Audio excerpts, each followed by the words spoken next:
para ano yan. Okay. Ayan guys. Good morning. Grabe ang Makikita po. guho, Lola. Nakikita po natin yung guho guys.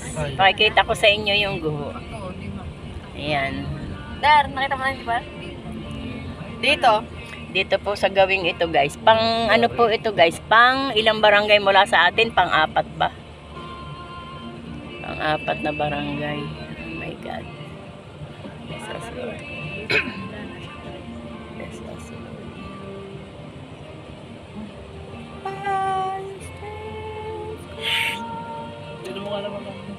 Ito po yung pinaka-exit niyang isang kalsada.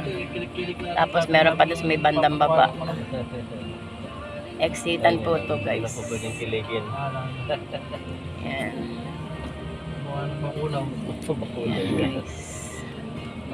May daan din pala dyan sa tano. Diyan, papasok